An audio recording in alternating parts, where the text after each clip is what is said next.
Welcome back to CBS Mornings. We are celebrating Hispanic Heritage Month by sharing the story of one of the most important labor activists of our time in her own words. In the 1960s, Dolores Huerta helped lead a revolution in the farm fields of California alongside Cesar Chavez. She pushed to secure essential rights for farm workers. Her activism was based on a lesson that she learned at a very young age, the importance of helping others in her community. For our series, Note to Self, the now 94-year-old looks back at her remarkable journey and how she's still making a difference. Dear Dolores, I want you to know how blessed you are. Your mom gives you and your siblings a beautiful middle-class life in Stockton, California. You will become a dedicated Girl Scout, a majorette, and even a jazz groupie, especially for Charlie Parker.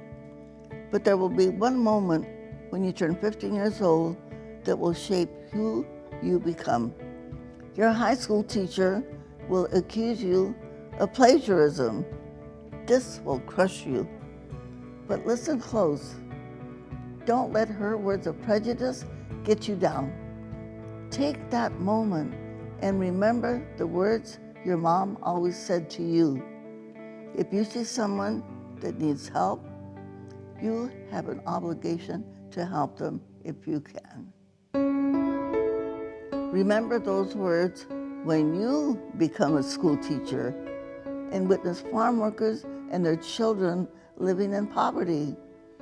Many of your students will show up hungry to school. I know you will feel helpless, but stay strong. You will find your superpower that will help them one day. Your life changes when you meet Fred Ross Sr., who is organizing a chapter of the Community Service Organization in Stockton, a group dedicated to organizing Latino communities. You will learn how to empower ordinary people to solve their own problems in their communities. There are workers who need a union because... In the Community Service Organization, you meet Cesar Chavez. You're 32 years old, in the middle of a divorce with 7 children. But you make the bold choice to move your family to Delano to help Cesar start the United Farm Workers Union, the first of its kind in the nation.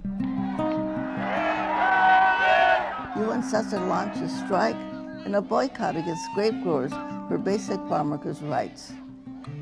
You used nonviolent tactics, but you are still met with force. Farm workers will be beaten, jailed, and some even killed. But you will maintain your stance of nonviolence.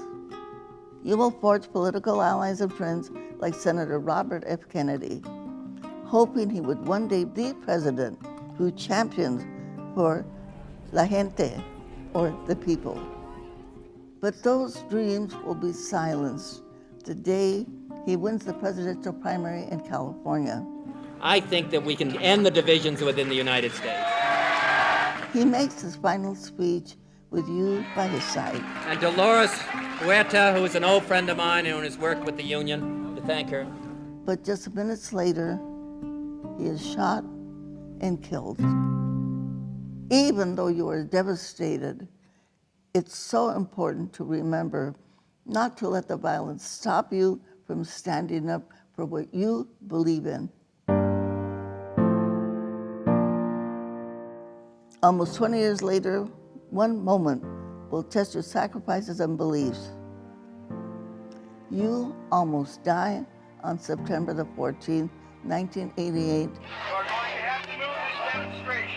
after you are severely beaten by a police officer at a peaceful protest for farm worker safety in San Francisco.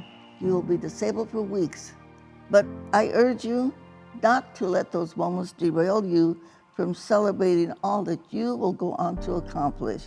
You will be the only woman in a room full of men negotiating the first labor contract between farm workers and growers in the United States, granting fair wages, health care, pensions, bathrooms, protections from pesticides. When a bill passes in Arizona threatening to jail farm workers if they strike, Latino professionals tell you there's nothing you can do about it. You tell them, sí se puede. Yes, we can.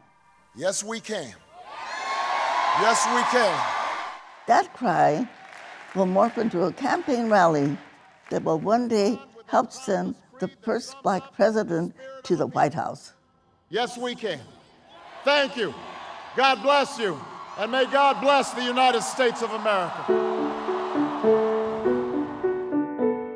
Dolores, your years of public service and dedication to civil rights will grant you one of the highest honors in the nation, the Presidential Medal of Freedom. And on a personal note, Dolores was very gracious when I told her I had stolen her slogan, sí se puede, yes we can. Years later, you leave the Farm Workers Union to start the Dolores Huerta Foundation in the Central Valley of California. And guess what?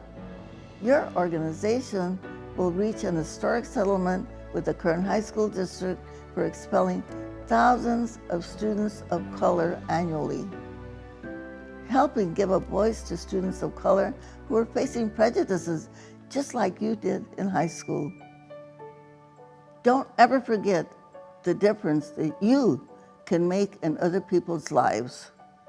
If you're ever in doubt, just remember, sí se puede.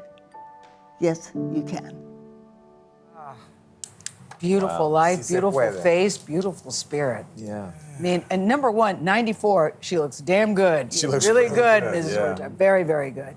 You think about the legacy and what she's done for all of us. It's amazing. And at the age Sí that se she puede. started, when Yes. she started to go on this journey. Nate and I both at the same time, Tony said, did they say 7 kids? 7 kids. Seven All of that kids. was 7 children? Well, I was going to say so many professional accomplishments, but the picture that stood out to me is the one there with her whole family and maybe some grandkids involved. I mean, that's what we all dream of, right? Yes, yes, yes. It's a beautiful I thing. used to say if I could live till 80, I'd be very happy. Now I wanted to start with a 9. Yeah. Yeah. If I could look like her. Hey, go ahead for, Have go all ahead, your go for the triple faculties. digits. I would. Bill. triple digits. I'd be You're looking happy- good right I'd now. be happy with a 9, really. 100 is the new 75. Yeah. All 100 right, years old, sí se puede, okay? Sí Say se puede. puede. I like it.